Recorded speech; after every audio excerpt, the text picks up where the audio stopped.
안녕하세요. 대한민국 최고의 강연 최강 1교시에서 강연을 맡은 안창모입니다.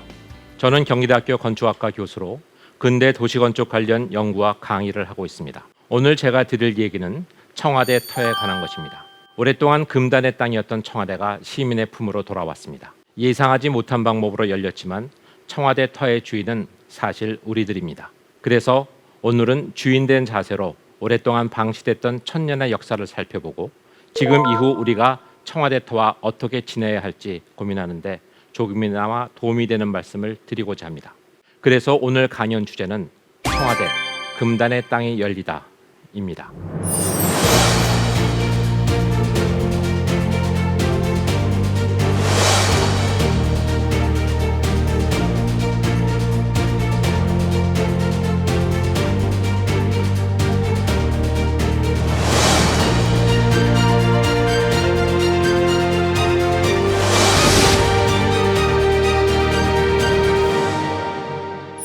지금 보여지는 장면은 조선이 건국된 후 만들어졌던 첫 번째 경복궁의 모습으로 보여지는 옛 그림입니다. 그러나 정확한 건물의 실체는 알려져 있지는 않았고 현재 그것이 폐허된 상태의 모습이 겸재정선의 그림으로 알려져 있습니다. 지금 그림을 보시면은 광화문 자리 위치에는 누각은 사라졌고 돌로 된 육축만이 남아 있으며 그 뒤편 왼편으로는 높은 기다란 돌 기둥이 여러 개 몰려 있는 것이 보입니다. 우리가 흔히 긴 주초라고 해서 장주초라고 이야기를 하는데 지금 경회루의 초석이라고 보시면 됩니다. 그리고 그 이후에 뒤에는 나무가 우거져 있습니다. 저기가 근정전 이면에 아마 초기의 후원의 모습일 것으로 보여지는 위치일 것으로 보여지는데 지금은 저 모습이 어떠했는지 가늠할 방법은 없습니다. 1865년부터 본격적으로 지어지기 시작한 경복궁 중건된 이후의 첫 번째 모습입니다. 우리는 경복궁의 중건을 흥선대원군의 정치적 욕심이 만들어낸 비극적인 성과인 것으로 역사 속에서 배웠습니다. 그러나 사실 경복궁의 중건은 임진왜란 이후의 조선 왕실의 수건 과제였었고 경복궁의 중건을 통해서 어지러웠던 나라를 바로 세우고 왕권을 바로 세우기 위한 아주 특단의 조치였다는 사실이 최근의 연구 결과에서 밝혀진 바 있습니다. 그런데 여기서 더 중요한 것은 경복궁의 중건 자체뿐만 아니라 사실은 6조 거리의 모습도 제 모습을 갖추게 되었다는 것입니다. 특히 경복궁이 중건되면서 의정부터와 삼군부가 함께 중건되었다는 사실이 굉장히 중요합니다. 조선이라는 나라는 문과 무가 서로 견제와 균형을 통해서 나라를 강건하게 유지하는 것이 가장 핵심적인 정치 시스템의 요체였습니다. 그런데 그러한 견제와 균형이 무너졌을 때 나라는 위기에 처했다는 교훈을 당시의 고종은 충분히 인지하고 있었던 것 같습니다. 그래서 단순히 본인이 즉위하면서 왕권을 바로 세우는 데만 목표가 있는 것이 아니라 그 시스템을 세우기 위해서 문과 무의 상징인 의정부와 상군부를 다시 중건한 것입니다. 따라서 고종 이후에 중건된 경복궁은 경복궁의 중건과 함께 의정부와 상군부 체제가 완비됨으로 인해서 조선 초의 강건한 그런 시스템을 다시 회복했고 그것을 상징적으로 보여준 장면이 저 장면이라고 보시면 되겠습니다. 두 번째 얘기는 경복궁이 중건되면서 오늘날 우리가 경무대터, 그다음에 청와대터라고 이어지는 공간이 만들어졌다는 것입니다. 우리는 보통 청와대터를 경복궁의 후원 이렇게 인지하는 경향이 있는데 사실은 경복궁 후원이라는 명칭이 적절한지는 좀 생각해 볼 일입니다. 특히 창건 당시의 경복궁 후원과 중건된 이후의 경복궁의 후원은 큰 차이가 있습니다.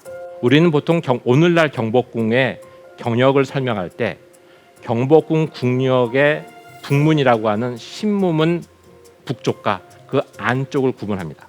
그런데 사실 창건 당시의 경복궁 후원은 신무문 안쪽에 한정돼 있었고 지금으로 치면 향원정 있는 쪽을 중심으로 해서 경복궁의 후원이 형성돼 있었습니다.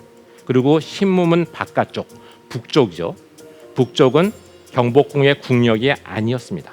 그리고 당연히 후원의 영역에도 포함되지 않았죠. 그렇다면 그 지역은 그대로 아무것도 아닌 상태로 비워져 있었느냐? 그렇진 않습니다. 왜냐하면 능선을 위로 타고 올라간 지역이었기 때문에 그 경복궁의 북쪽에 서 있으면 궁궐이 안이 훤히 내려다 보이죠. 그렇게 해가지고는 경복궁의 안전을 도모하기가 어렵습니다. 그래서 일반인의 출입은 여전히 엄격하게 제한이 됐었고요. 그렇지만 구체적으로 왕실에서 또는 행정을 하는 데 있어서 특별한 기능이 부여되지는 않았다는 얘기입니다. 그럼에도 불구하고 그 공간은 굉장히 중요했습니다. 왜냐?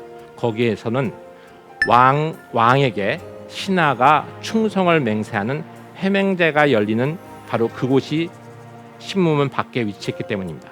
아마도 지금의 우리가 경무대터라고 하는 청와대 본관과 인접한 지역에 그 회맹단터가 있었을 것으로 우리가 짐작하고 있습니다. 앞에서 잠깐 보여드렸었는데 겸재정선의 경복궁 도의 모습입니다.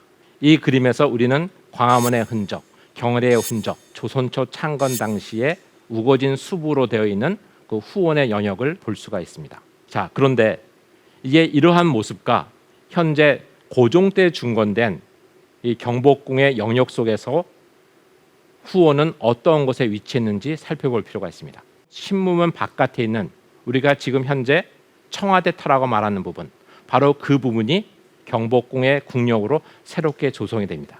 사실 우리가 중건이라고 표현하면은 다시 짓는 행위이기 때문에 원래 있었던 모습을 똑같이 짓는다라고 우리가 생각하고 있지만 최근에 경복궁 영건일기가 새로 번역되고 연구가 더 심화되면서 경복궁이 임진왜란 때 불탔을 때의 모습 그대로 지어진 것이 아니라 오히려 그때보다 더 당당한 모습으로 지어졌다는 사실이 밝혀졌습니다. 콘크리트로 된 경복궁의 정문인 광화문을 철거하고 다시 짓기 위해서 밑에 발굴을 해보니 고종 때의 밑에 발굴 터의 유구와 태조 때 만들어진 광화문의 유구를 비교해 볼 수가 있었고 그 과정에서 고종 때의 광화문의 터가 조금 더 규모가 크다는 사실을 우리가 확인했습니다. 그리고 경복궁의 정전인 근정전은 월대의 크기가 더 커졌습니다. 그리고 전체 경복궁의 군역도 신무문 안쪽에 한정되었던 조선 초의 모습에서 신무문 바깥쪽까지 그 영역이 넓어졌기 때문에 전체적으로 고종 때 중건된 경복궁의 궁역은 창건 초보다 훨씬 더 규모가 커지고 당당한 모습을 갖게 되었다라고 보시면 될 것 같습니다. 자, 그렇다면 고종 때 중건된 경복궁의 후원 영역에는 무엇이 있었을까요? 크게 세 가지 시설군으로 구성될 수가 있습니다. 첫 번째가 경무대입니다. 경무대는 우리가 흔히 청와대라고 동일시하지만 이때의 경무대는 이승만 대통령 때의 건물을 칭하는 그런 경무대가 아니라 전체 그 터를 이야기합니다. 우리의 건축에서 대라는 것은 높이가 있으면서 편편한 땅을 이루는 곳, 이것을 우리가 대라고 표현합니다. 고려의 수도인 개경에 궁궐이 있었던 만월대가 대표적인 예라고 할 수가 있습니다. 따라서 경무대라는 것은 경복궁의 후원 영역에서 일정한 정도 높이가 있으면서 편편한 땅을 이루고 있는 곳입니다. 무언가 의지를 가지고 만든 땅이었을까라는 것을 짐작할 수가 있습니다. 바로 그곳에 육문당과 육무당이라는 두 건물이 들어서게 됩니다. 이름이 심상치 않습니다. 육무당, 육문당, 무를 융성하게 하고 문을 융성하게 한다는 뜻이죠. 이게 무슨 뜻일까요? 아까 경복궁이 중건될 때 문과 무가 서로 견제와 균형을 통해서 나라를 건강하게 유지하는 것이 조선의 기본적인 정치 철학이라고 이야기했습니다. 근데 그것이 무너졌을 때 나라가 위기에 처했었죠. 경무대를 새로 조성하면서 육문당과 육무당을 지었다는 것은 다시금 문과 무를 융성하게 해서 나라를 건강하게 유지하겠다는 그런 의지가 담긴 곳이죠. 그래서 육문당과 육무당이 있는 경무대에서는 문과 시험과 무과 시험이 치러졌고 문무과 과거 시험을 치를 때 고종이 직접 칠림을 해서 과거 시험을 관장하기도 했습니다. 왜 그랬을까요? 젊은 인재들을 양성을 해서 젊은 인재들과 함께 나라를 새롭게 건강하게 이끌고 나가겠다는 고종의 의지의 표현이라고 할 수가 있죠. 그래서 사실은 경복궁 후원이라고 하는 표현은 청와대 터의 전체 영역을 아우르는 것처럼 이야기하지만 경복궁 후원이라기보다는 오히려 경무대라는 이름을 좀 더 적극적으로 사용하는 것도 우리가 한번 생각해 볼 필요가 있습니다.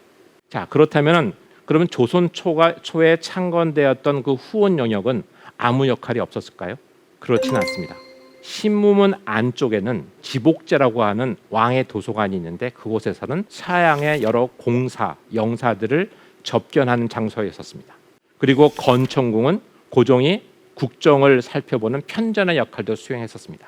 그래서 신무문을 경계로 조선 초의 후원의 영역과 고종 때의 후원의 영역을 하는 부분이 칼로 무자르듯이 정확하게 나눠지는 것이 아니라 그 공간을 오가면서 입체적으로 조선 후기의 정치가 펼쳐졌던 것입니다. 어떻게 보면은 사실은 근정전을 중심으로 하는 사정전을 중심으로 하는 정치의 영역과는 또 다른 고종의 의지가 적극적으로 개입되는 정치의 현장, 역사의 현장이 신무문 북쪽의 청와대 터였다고 이야기할 수 있을 겁니다. 자, 지금 보여지는 장면은 이게 경무대 터입니다. 저 안에 두 개의 건물이 보여지는데 왼쪽이 육문당, 오른쪽에 있는 건물이 육무당입니다. 고종실록에는 경무대란 이름으로 쳐보니까 기사가 약 218건. 그런데 우리가 공식 기록이라고 할 수 있는 고종실록보다 왕의 일정이나 여러 가지 행동을 기록한 승종원 일기에는 그보다 5배나 많은 1000여 건의 기사가 보입니다. 왜 그럴까요? 우리나라 왕조실록은 전 세계에서 굉장히 드물게 기록유산으로는 굉장히 빼어난 기록입니다. 그런데 안타깝게도 사실은 고종실록과 순종실록은 그 가치를 인정받지 못합니다. 왜냐? 실록이라는 것은 그 왕이 돌아가신 다음에 그 사초들을 모아서 그것을 새롭게 기록으로 남기는 행위인데 고종이 돌아가신 시점이 1919년, 나라를 빼앗긴 시점이죠. 순종이 돌아가신 1926년도 마찬가지입니다. 그렇기 때문에 고종실록과 순종실록의 정리는 일제강점기의 일본인에 의해서 만들어지게 됩니다.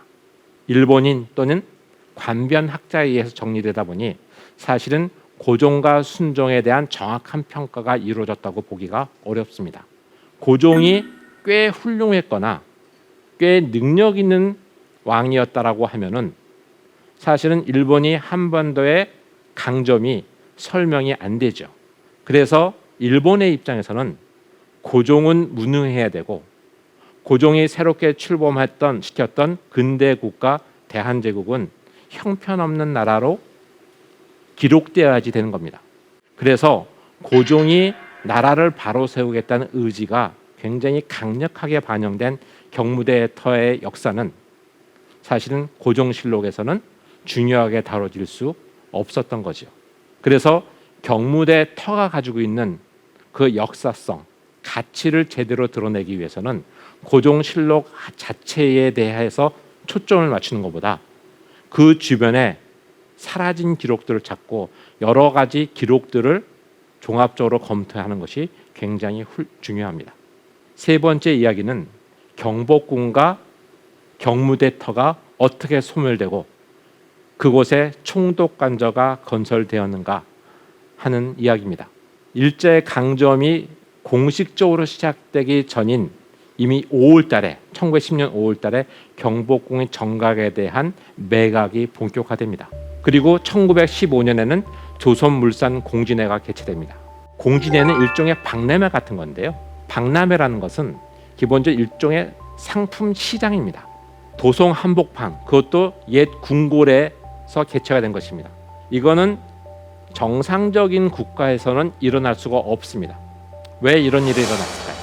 그것은 일본이 대한제국을 강점할 당시에 조선총독부 청사가 남산에 있었는데 남산에 있는 조선총독부 청사가 좁아서 이제 새로 지어야 될 때 어디다 지을까라고 하다가 그때 경복궁에다가 지어야겠다라고 생각을 합니다.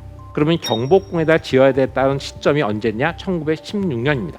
16년에 경복궁에다가 지으려다 보니 그러면 경복궁에 많은 정각을 철거해야 되는데 철거할 때 조금 더 빨리 철거해가지고 거기서 공진회를 개최하면 되겠네 라고 생각을 한 거죠. 경복궁의 그 총독부 청사를 짓기 위해서 이왕 마련한 터에다 큰 행사를 한번 치르자라고 할 수 있지만 하필이면은 그래도 꼭 그 시장터와 같은 박람회를 꼭 여기서 해야 되나? 이런 생각을 할 수가 있죠. 바로 그렇다면 뭐 이 경복궁 터에 생사를 한다는 그것만으로도 이 공진회가 예사로운 공진회는 아니구나라는 것을 우리가 짐작해야 됩니다. 사실 1915년에 당시 약 90일간 열리는 이 공진회에는 약 100만 명 안팎의 사람이 몰렸다고 이야기를 합니다. 굉장히 많은 볼거리가 있었다는 얘기이기도 하지만 동시에 전국적으로 많은 사람들을 동원했다는 이야기이기도 하죠. 당시에 일반 대중교통이 충분히 갖춰지지 않았던 시점이라는 걸 생각한다면 대단히 많은 인원입니다. 왜 그 많은 사람들을 그 공진화를 보게 했을까요? 일본이 한반도 지배를 정당화하고 그 정당화한 현장을 보여주면서 일본의 힘을 느끼라고 하는 것이 그의 가장 핵심적인 내용이었습니다. 그때는 경복궁에서 근정전의 전면부에 위치한 정각들이 대부분 철거되었습니다. 그리고 그 자리에 조선총독부 신청사가 지어졌죠. 자, 그 다음에 1929년에 조선박람회가 개최됩니다. 이 장면입니다.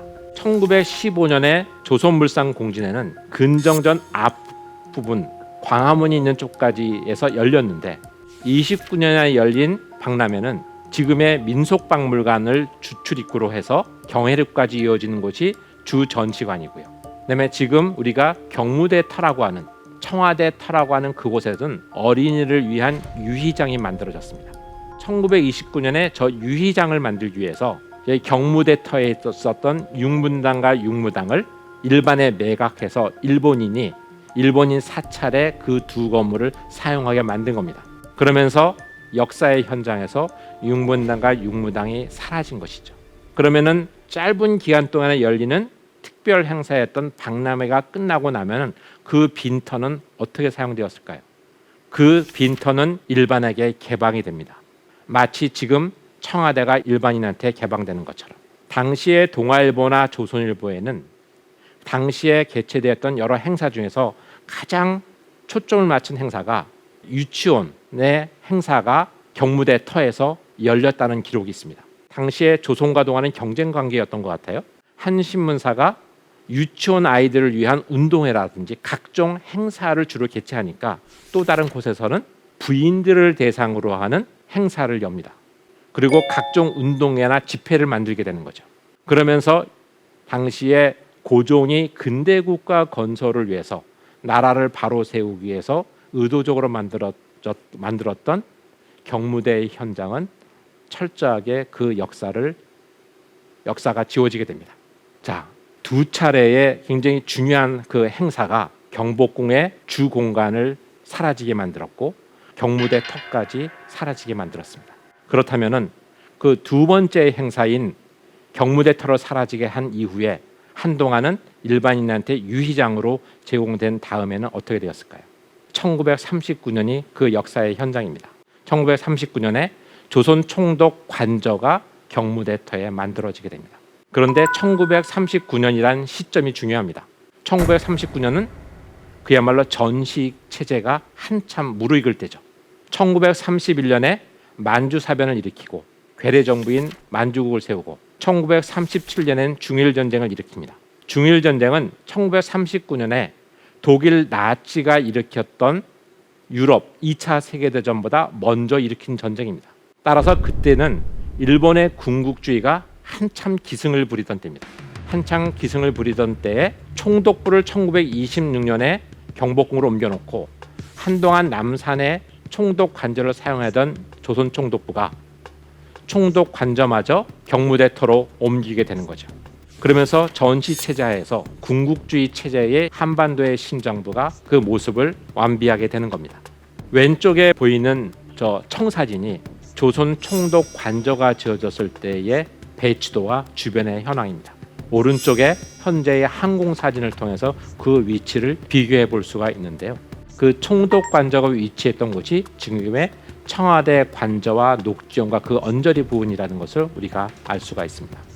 자, 제가 군국주의 얘기를 말씀드렸고 1939년에 조선 총독 관저가 만들어졌다고 했는데 이 군국주의라고 하는 것은 말 그대로 군인이 당시에 그 일본의 정치를 지배하고 있을 때 나타나는 정치 현상입니다. 군인 중심으로 국정이 운영되었기 때문에 군국주의인데 그 군국주의자들은 기존의 근대 건축과는 전혀 다른 종류의 건축을 선호했습니다.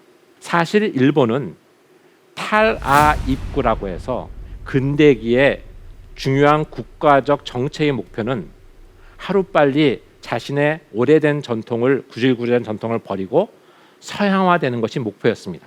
우리말로 하면 검은 머리의 유럽인이 되는 게 일본의 목표였었습니다.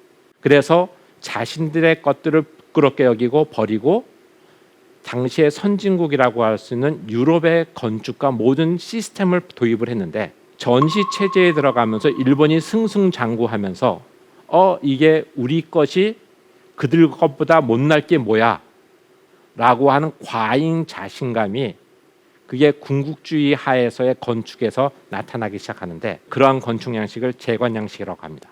저 그림이 옛날 군인회관인데요. 일본 동경에 있는 지금도 있는 건물입니다.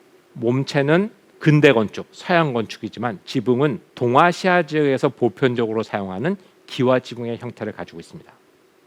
바로 저 모습은 자신들이 부끄럽다고 생각했던 자신들의 전통 건축에 대한 자부심의 재현이라고 볼 수도 있지만 군국주의 하에서 싸우는 족족 이겨나가는 일본의 군부의 힘을 상징하는 또 다른 건축의 모습이다라고도 할 수가 있습니다.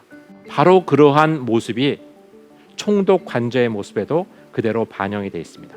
층이 낮은 상태에서 지붕의 모습이 선명하게 보이진 않습니다만 몸체는 격자형 창호가 있는 근대 건축의 모습입니다. 우리가 모더니즘이라고 이야기하죠. 근데 현관부의 경사지붕, 청색, 본체의 경사지붕은 전형적인 군국주의 시대의 건축 양식인 재회관 양식이다라고 말을 할 수가 있습니다.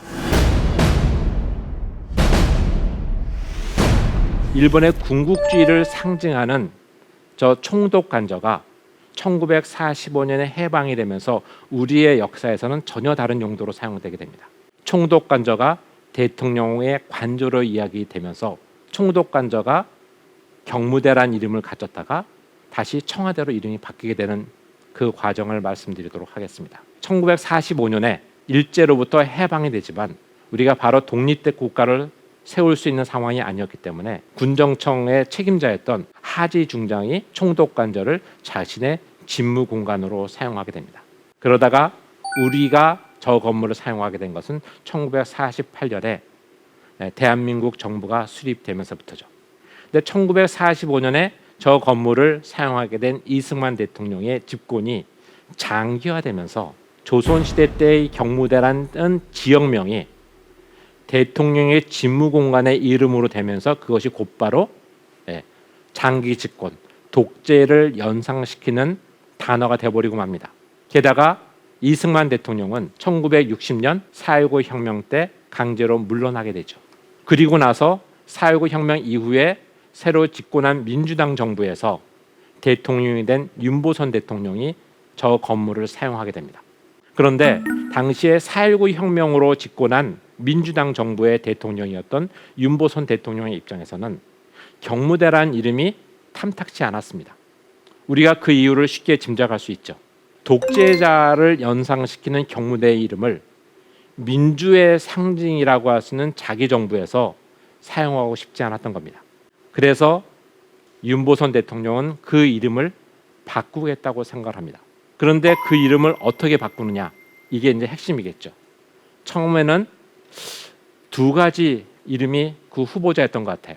지금 우리가 부르고 있는 청와대라는 이름과 또 하나는 그 동네가 청운동이었기 때문에 청운대라고 부르는 방법이 있었던 것 같습니다.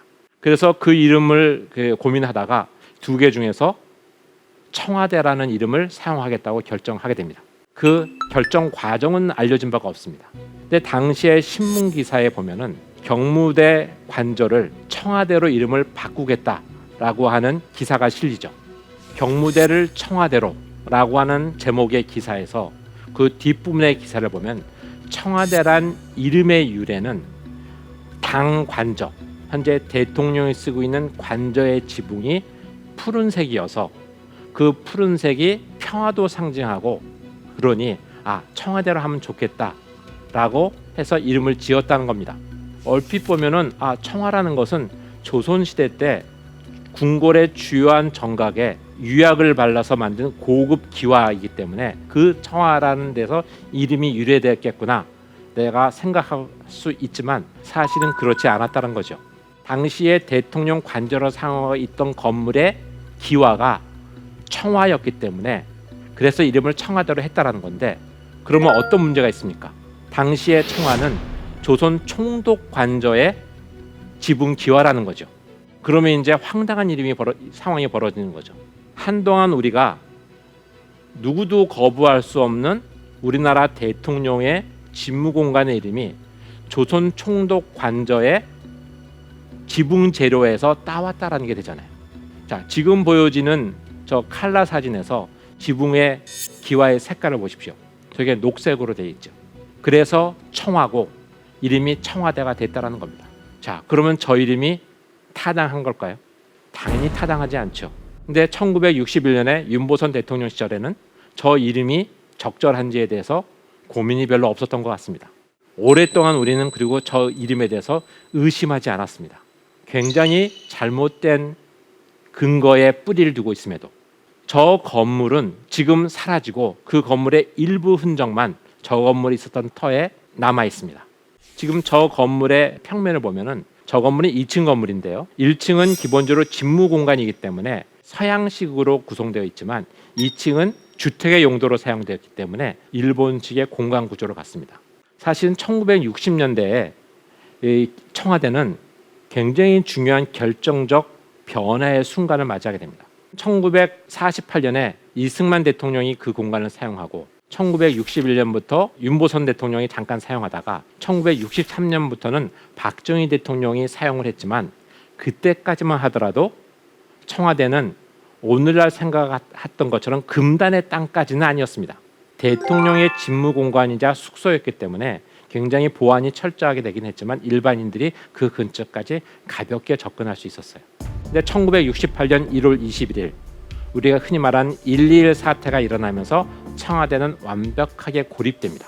당시에 북한에서 파견한 무장공비, 지금 살아계신 분이 김신조 씨죠. 김신조의 청와대 습격 사건. 이 사건이 일어나면서 대통령의 안위가 심각한 위협에 처해졌다는 걸 알게 되죠.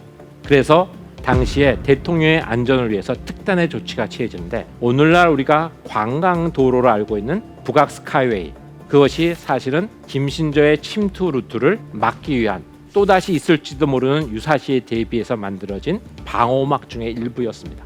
그리고 경복궁 아래쪽, 보통 이제 도심지에서 청와대로 접근하는 그 길은 철저하게 차단됐습니다. 그러면서 일반인들은 이제 청와대를 접근하는 게 불가능해졌죠.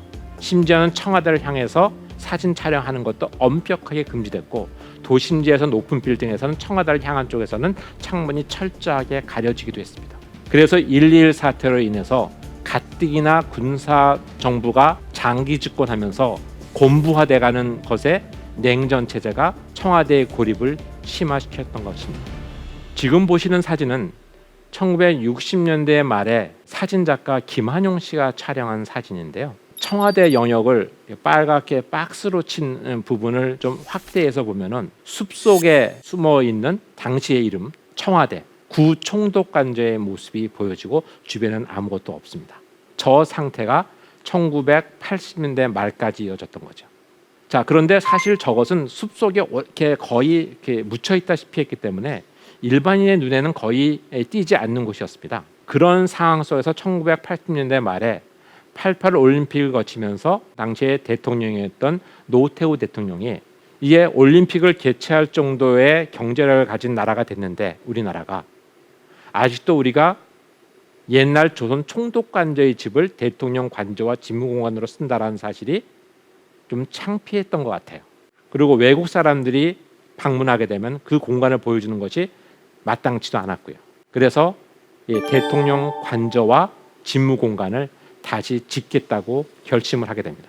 그렇게 해서 조선 총독부 옛 청사가 남아있을 당시에 그 뒤편에 새로운 청와대 건물이 지어졌지만, 옛 조선 총독부 건물이 광화문 뒤에 버티고 있는 상황에서는 그 존재가 잘 보이지 않았습니다. 그런데 1995년에 김영삼 대통령이 집권을 하면서 조선 총독부 옛 청사를 철거하게 되죠. 철거하게 되면서 광화문 뒤에 위치했던 총독부에 의해서 가려졌던 새 청와대 건물이 굉장히 잘 보이게 됐습니다. 그래서 우리가 저 존재를 알게 됐죠.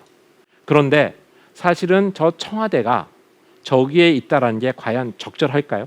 지금 시점에서 생각해 보면 민주적인 정치 체제를 구축한 나라에서 대통령이나 총리의 공간이 일반 시민들을 또는 국민들을 내려다보는 오시하는 듯한 그러한 장소에 대통령의 집무 공간과 관저가 있는 경우는 거의 없습니다. 대표적인 것이 영국의 총리 관저, 다우닝가 10번가가 그런 예라고 할 수가 있겠죠. 그런데 바로 청와대는 그러한 곳에 위치하고 있습니다. 그런데 우리는 저 청와대의 위치가 적절하지 않다는 것을 별로 생각해 보지 않았었어요. 왜?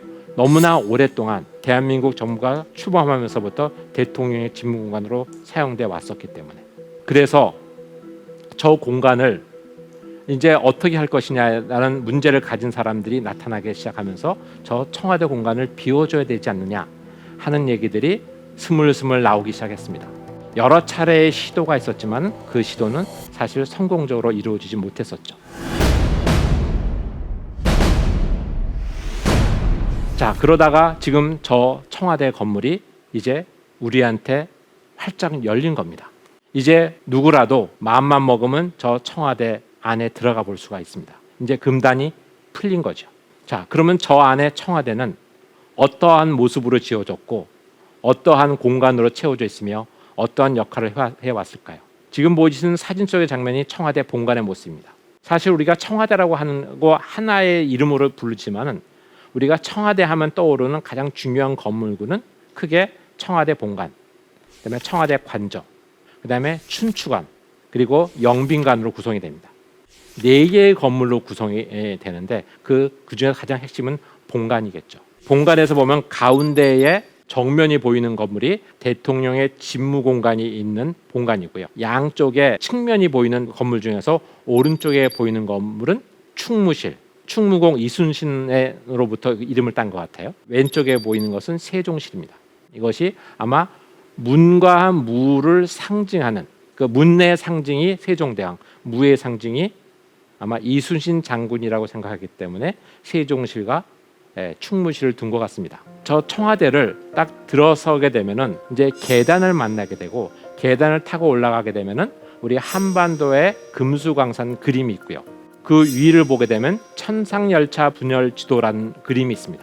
어떤 의미를 가지고 있을까요? 대한민국의 땅 전체를 보여주는 것과 함께 하늘의 천상열차 분열 지도는 아마 천문은 제왕의 학문이다 라고 하는 의미를 담고 있는 것 같습니다. 오늘날 우리가 우주로 우주선을 날려보내는 시대가 되는 걸 생각하면은 천문의 영역을 우주까지 확장시켰다. 뭐 이렇게 생각할 수 있겠죠. 조선시대의 천문이라는 것은 농사짓기 위해서 필요한 지식이겠지만 이제는 과학 문명의 발달과 함께 이렇게 확대 해석할 수도 있겠습니다. 그런데 좀 부정적으로 보면은 공화국이라는 민주 정치 체제에서 제왕의 학문의 상징이라는 것을 청와대 집무공간의 중심 천장에다 두는 게 과연 맞나? 라고 이의를 제기하는 사람도 있을 수 있을 것 같습니다. 저런 부분들은 앞으로 우리가 어떠한 모습으로 청와대를 해석하고 우리와 함께 갈지를 고민하는 것에 따라서 달라지겠죠. 자, 1층에 보면은 이것은 세종실인데 세종실은 세종대왕의 훈민정음을 드러내는 벽면과 우리나라 조선시대 때 왕을 상징하는 1월 5봉도의 모습이 서로 마주보고 있습니다. 저것도 굳이 비판하자고 치면은 저건 왕조 국가 시절의 왕의 백그라운드, 옥자의 백그라운드를 이루는 건데 굳이 저런 걸 놓을 필요가 있나 이런 생각이 들 수도 있겠죠. 노태우 대통령 시절에 만들어졌던 공간이라는 것을 염두에 두시면은 당신은 그렇게 생각을 했을 수도 있겠다라는 생각을 할 수도 있을 것 같습니다. 지금 보여지는 저 장면은 충무실의 모습입니다. 장관들한테 임명장을 수용하는 그런 기능으로 사용됐고요. 자, 이 공간이 지금 다른 공간하고 좀 다른데요. 청와대의 본관 건물은 전체적으로 전통 건축의 모습을 가지고 있고 내부도 대부분 전통 건축의 요소를 가지고 내장이 마무리되어 있는데 이 공간은 서양식 분위기를 띠고 있습니다. 왜 분위기가 다르냐? 무궁화실이라고 하는데요. 이건 영부인의 공간입니다. 2층으로 올라가면 대통령 집무 공간이 있습니다. 간이 회의실 탁자와 책상이 있는데 굉장히 넓다라고 우리가 알려져 있지만 광각 카메라로 촬영했기 때문에 그렇고요. 실제 가서 보면은 생각보다 대통령의 집무 공간이 소박합니다. 나중에 현장에 직접 가서 아마 확인해 보시면 제 말씀을 확인하실 수 있을 겁니다. 그리고 저 뒤에 보이는 저 문을 나가면은 저기는 외부 손님들을 접견하는 장소가 함께 마련되어 있습니다. 2층은 철저하게 대통령의 공간입니다. 지금 보여지는 장면은 대통령 관저의 모습입니다. 대통령 관저는 기본적으로 생활 공간이기도 하지만 지금 마주 보이는 곳에 있는 곳이 생활 공간이고요. 오른편에 있는 공간은 사실은 간단한 연회를 할 수 있는 작은 집무 공간의 역할도 함께 하고 있습니다. 그래서 보통 전통 건축의 주택의 모습을 갖는다고 이야기하지만 공간의 규모는 꽤 큽니다. 그래서 우리나라 전통 건축의 아름다움, 주택 건축의 아름다움을 생각하고 보시면 다소 실망합니다. 더군다나 전체 보면 기둥이나 이런 것이 목조 건축의 틀을 가지고 있지만 관리 상태가 썩 좋지 않아 가지고 우리나라 대통령이 이렇게 관리가 안 된 건물에서 살고 있나? 라는 생각까지 들게 합니다. 지금 내부는 일반인한테 공개가 되어 있지 않지만 내부가 손님도 맞이하고 생활도 하는 공간이 복합적으로 있다 보니까 내부의 공간 구조는 전통 건축의 내부 공간 구조와는 사뭇 다른 전형적인 서양식 건축의 내부 공간을 가지고 있습니다.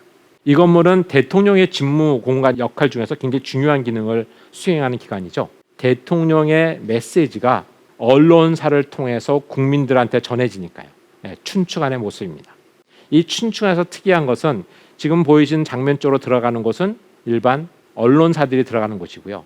저 측면에서 청와대 경역에서 바로 대통령이 들어가는 공간이 있습니다. 그러니까 저 건물은 대통령과 기자들이 만나는 접점에 있어서 그 경역에 있는 건물이라고 할 수가 있겠습니다. 제가 청와대 경역의 건물 중에서 제일 마지막에 설명하는 건물이긴 합니다만 이 건물은 영빈관입니다. 1978년 말에 만들어졌기 때문에 이 건물은 박정희 대통령이 잠시 사용한 적이 있죠. 자, 바깥의 정면의 모습을 보면은 앞에 보이는 얕은 단이 세 개로 나눠져 있죠. 우리가 저를 삼도라고 하고 저런 삼도의 형식을 가지고 있는 저런 계단은 어도라고 이야기하기도 합니다. 이건 임금이 가운데 길을 다닐 수 있는 곳입니다. 그러니까 우리나라 전통 건축의 임금의 공간을 형상화했다라고 볼 수가 있습니다. 저 끝에 보이는 2층 건물은 서양식 건축과 한국 건축의 지붕을 합친 한양 절충식 건물의 모습을 갖고 있는데요. 내부 공간은 또 전혀 다릅니다. 이게 내부 공간의 모습입니다. 우리가 유럽 여행 가면 볼 수 있는 서양식 연회장을 연상시키게 되죠. 그래서 이 건물은 진입부는 우리나라 전통 건축의 궁궐에서 보이는 진입부고 건물의 본체 외관은 한양 절충식이고 내부로 들어가면은 양식 건물인 거죠. 저기서 이제 외국의 주요한 인사들이 왔을 때 연회를 베푸는 장소로 사용됐었습니다. 자, 이렇게 전체의 구성을 이루는 주요 건물들을 살펴봤는데요. 여기서 아주 중요한 내용 한 가지가 있습니다. 지금 저 청와대 본관의 건물은 전통 건축의 모습을 갖추고 있고 전통 건축의 배치 형식을 따르고 있다라고 우리가 생각을 합니다. 자, 우리가 이런 식의 전통 건축의 배치 모습을 가지고 있는 건물을 어디 가면 볼 수가 있을까요? 사실 저렇게 본관이 있고 옆에다 건물이 직각 방향으로 서 있는 건물, 디귿자 형태로 되어 있는 저런 형식은 우리나라 전통적인 관아 건축에는 없는 형식입니다. 저런 식의 배치 형식은 산골짜기에 있는 큰 사찰에서 보는 것이 터가 좁을 때 대웅전이나 각종 부속 정각들을 크게 짓고 싶을 때 나란히 세울 수 없으니까 이렇게 꺾어서 좁은 땅에 큰 건물을 짓는 방식입니다. 우리나라 전통 관아 건축은 상군부 청사 옛 사진을 봐도 그렇고 지금 발굴된 의정부의 터를 봐도 우리나라 전통 건축의 관청은 가운데 큰 건물이 있으면 그 건물보다 약간 작은 규모의 것이 나란하게 일렬로 세 개의 건물이 정면을 보고 있는 모습입니다. 저기 보이는 청와대의 저 모습은 사실은 청와대라고 하면은 관아 건축인데 관청 건축인데 관청 건축의 전통적인 배치 형식에서 완전히 벗어나 있는 거죠. 그래서 기왕이면은 전통적인 배치 형식까지 맞춰줬으면 좋았을 텐데 굉장히 아쉬운 부분입니다. 그나마 저 청와대 건물이 다소 위안이 되는 것은 청와대라는 이름 자체가 조선 총독 관저의 청기화에서 유래되었는데 1991년에 저 본관 건물이 완공될 때는 이제 제대로 우리나라 궁궐 건축의 청화의 이미지, 그러니까 이름에 맞춰서 건물이 제자리를 찾았다라고 말할 수 있겠죠. 이 사진은 최근에 개방된 청와대 건물을 가서 보게 되면 이제 자연스럽게 접하게 되는, 앞에는 큰 잔디마당이 있는데, 잔디마당이 있는 건 우리나라 전통 건축에서 없는 방식이긴 하지만 현대적인 대통령의 역할을 수행하다 보면은 각종 행사나 의장, 사열 같은 것들이 필요하기 때문에 저런 공간이 마련된 거죠. 자, 그다음에 이제 청와대 내에는 여러 가지 건물들이 더 있는데 특히 문화재들이 있습니다. 침류각 오은정, 그다음에 방영대자 석조 열애 좌상 등이 있는데, 침류각과 오은정은 서울시 유형문화재인데, 저 건물 같은 경우는 청와대 관저를 지을 때 그 위치에 있던 것을 옮겨 지은 겁니다. 좀 더 앞으로 연구가 필요하겠습니다만 청와대 관저는 원래 그 산에서 내려오던 물길이 있는 곳이었기 때문에 저기는 일종의 벼론 성격의 옥년정과 오은정이 있었는데, 저기를 터를 정비해 가지고 관저를 지은 거죠. 그러다 보니 자연스럽게 저 두 개의 문화재는 위치를 옮겨지게 된 겁니다. 침류각의 모습이고 그다음에 오은정의 모습입니다. 저 오은정의 모습은 좀 더 높은 곳에 옮겨져 있어서 저 오은정까지 가게 되면 이제 전체 그 경복궁과 광화문 쪽을 내려다볼 수 있는 위치에 있긴 한데요. 사실은 저거는 이제 한 칸짜리 아주 단아한 건물에 휴식을 취하는 곳이기 때문에 비교적 편안하지만 반드시 가봐야 되는 이유는 저 건물 자체보다도 저 건물에서 바라보는 전체 터의 분위기가 굉장히 중요하기 때문에 그렇습니다.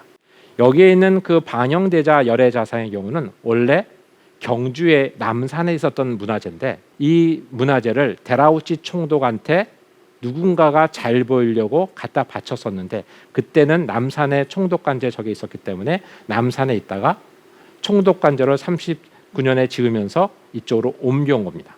이게 남산의 부처님이었기 때문에 지금은 보물로 지정되어 있고, 가셔서 건물을 보시면 안 되고 보가 부처님을 보셔야 되는 거죠. 사실 미남불이라는 이름으로 널리 알려지긴 했지만 미남불은 나중에 일제강점기 때 붙여진 별명이기 때문에 속칭으로는 부를 수 있지만 정확하게 좋은 이름은 아니라고 생각합니다. 그 아래쪽에 보면은 천하제일복지라는 각자가 있습니다. 돌에 새겨진 글자가 각자죠. 아마 저기가 명당이라는 의미를 담은 곳이 아닐까. 청와대 관저를 지으면서 주변에 나무를 수목을 정비하다 보니까 저 각자가 나서 여기가 풍수지리상 굉장히 좋은 터였나 보다라고 우리한테 알려지게 된 곳입니다.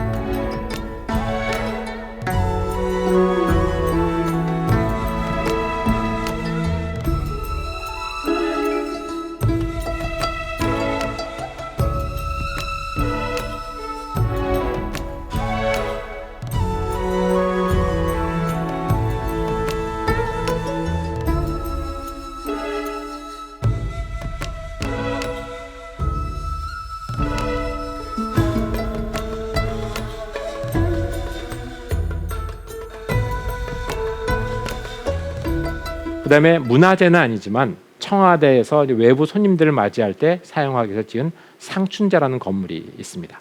제가 마지막으로 꼭 권하고 싶은 것 중에 하나는 이제 관저를 보고 그다음에 오운정을 거쳐서 경주 방영대자 석조 열애자상을 보러 가는 길에 이게 약간의 경사지를 오르기 때문에 앞만 보고 걸기가 쉽지만 앞만 보지 마시고 적다 거의 다 올라갔을 때 고개를 왼편으로 돌려서 내려다보면은 경복궁과 육조거리 저 너머로 관악산이 보이게 됩니다. 저는 이 장면이 당시에 경복궁을 중건할 때 고종이 어지러웠던 정세에서 왕권을 바로 세우고 나라의 기틀을 바로잡기 위해서 이 경복궁 후원이라고 하는 곳에 경무대를 두고 경무대 안에 육문당과 육무당을 두어서 문과 무가 서로 견제와 균형을 통해서 바르게 움직이는 나라를 세우겠다는 의지를 불태우고, 그래서 국정 전반을 살피는 그런 장소 중에 하나가 아니었을까라고 생각해 봅니다. 전체적으로 왕이 단순히 쉬는 곳이 아니라 국정 운영에 구상을 하는 장소 중에 하나가 바로 저곳이 아니었을까라는 생각을 저는 해봅니다. 네, 이번 강연에서는 청와대 터에 담긴 천년 역사의 뿌리를 살펴봤습니다. 그리고 고종 즉위 후 중건된 경복궁에서 새로 조성된 경무대터와 육문당과 육무당을 세워 위기에 처한 나라를 바로 세우겠다는 고종의 의지가 어떠했는지도 살펴봤습니다. 그러나 고종의 의지와 달리 국권을 빼앗기면서 경무대 터에는 총독관저가 지어졌고 해방 후에는 총독관저가 대통령의 직무공간으로 되었다가 1991년 현재의 청와대 본관과 관저가 지어졌습니다. 청와대 터를 품은 경복궁 후원은 우리의 근현대사가 담긴 역동적인 역사의 현장이었음에도 우리는 그 실체를 전혀 알지 못했습니다. 금단의 땅이었기 때문이죠. 오늘 강연을 통해 1000년 만에 열린 금단의 땅과 앞으로 어떻게 살아갈지를 나름의 방법으로 생각해 보는 기회를 가져보시면 좋겠습니다. 청와대 터가 이제야 찐 주인을 만났다. 청와대 터를 품은 경복궁의 신무문 밖 공간은 우리의 근현대사가 역동적으로 펼쳐진 곳입니다. 신무문 밖 공간은 한가로운 휴식을 취하는 후원이라고 부르기에는 중요한 역사의 현장으로 우리에게 다시는 반복하지 않아야 될 역사의 교훈이 담긴 공간입니다. 이제야 찐 주인이 품어 안은 청와대 터를 어떻게 활용하면 좋을지 우리는 고민해야 할 것입니다. 그러기 위해서는 이 땅에 담긴 역사와 가치를 바로 아는 것이 필요합니다. 지금까지 대한민국 최고의 강연 최강 1교시 안창모였습니다. 감사합니다.